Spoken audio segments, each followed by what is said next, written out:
کہا جاتا ہے کہ کسی نے سقراطیس سے سقراط سے کہا کہ وہ سقراط اپنے ٹائم کے دانا آدمی مانے جاتے تھے، ان کا نام دور دور تک پہنچ چکا تھا۔ تو ایک نوجوان ان کے پاس چل کے آیا اور وہ چاہتا تھا کہ وہ کامیابی کے موضوع کے اوپر سقراط سے کوئی ایسا علم حاصل کرے کہ جس سے وہ زندگی میں جلدی کامیاب ہو جائے، کہ ان سے کوئی ایسی بات پتہ چلے، کوئی ایسا فارمولہ بتا دیں کہ جس سے وہ زندگی کے اندر کامیاب ہو جائے۔ اب وہ جب آیا تو سقراط جو تھا وہ نہا رہا تھا، ایک ندی کے اندر سقراط نہا رہا تھا، اور اس نے ندی کے کنارے پہ کھڑے ہو کے آواز لگائی۔ اس نے سقراط کو کہا کہ میں آپ سے سیکھنے آیا ہوں، مجھے بتائیں کہ میں جو ہے نا کامیاب ہونا چاہتا ہوں زندگی کے اندر، تو کیسے کامیاب ہوا جا سکتا ہے؟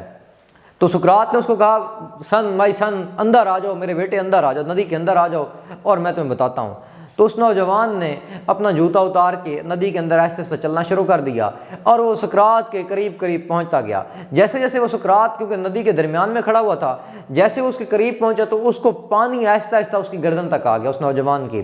تو سقراط جو ہے نا وہ طاقتور انسان تھے، انہوں نے کیا کیا، اس کو دبوچ کے پانی کے اندر غوطہ لگوا دیا، یعنی کہ پانی کے اندر اس کی گردن کو نیچے لے گئے۔ اب وہ جو نوجوان جو نا وہ تڑپ رہا تھا، جیسے پانی کے اندر اگر کوئی بندہ ڈوب رہا ہو تو دیکھتے ہیں وہ ہاتھ پاؤں مارتا ہے۔ کبھی آپ کے ساتھ بھی ایسا انسیڈنٹ ہوا ہوگا کہ آپ جب پانی کے اندر ہوتے ہیں تو آپ کی ہر ممکن کوشش ہوتی ہے کہ آپ پانی سے باہر نکلیں، کیونکہ آپ کا سانس نہیں آ رہا، تو آپ کی آکسیجن کی کمی ہو رہی ہوتی ہے، تو آپ چاہتے ہیں کہ کسی طرح سے پانی سے باہر، مچھلی کی طرح تڑپ رہے ہوتے ہیں۔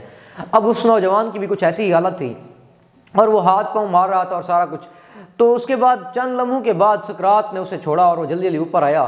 تو اس کے بعد سقراط نے اس سے پوچھا کہ جب تم پانی کے اندر تھے تو تمہیں کون سی چیز سب سے زیادہ چاہیے تھی، تمہارا فوکس کون سی چیز کے اوپر تھا؟ اس نے کہا مجھے سب سے زیادہ آکسیجن چاہیے تھی، اور میرا ایسی چیز کے اوپر فوکس تھا میں اوپر آؤں اور میں سانس لے سکوں۔ تو سقراط نے کہا بالکل زندگی کے اندر بھی ایسی ہے، جتنی شدت سے تمہیں پانی کے اندر آکسیجن چاہیے تھی، تم اس سے باہر آنے کے لیے تڑپ رہے تھے، محنت کر رہے تھے، اگر زندگی کے اندر اتنی ہی شدت سے کسی بھی چیز کے اوپر کام کرو گے، کسی بھی چیز کو حاصل کرنے کے لیے اتنی شدت، اتنی فوکس کے ساتھ اگر کام کرو گے تو وہ چیز آپ کو مل کے رہے گی۔ کامیابی کی ڈیفینیشن آپ کے لیے کچھ بھی ہو، آپ کہیں پہ بھی پہنچنا چاہتے ہو، لیکن اس کے لیے آپ کو ایک پوائنٹ کے اوپر فوکس رہ کے اور اسی شدت کے ساتھ، اتنی شدت کے ساتھ کام کرنا پڑتا ہے کہ کامیابی آپ کے پاؤں چومنے لگتی ہے، اور کامیابی ایک دن آپ کے پاس خود چل کے آ جاتی ہے۔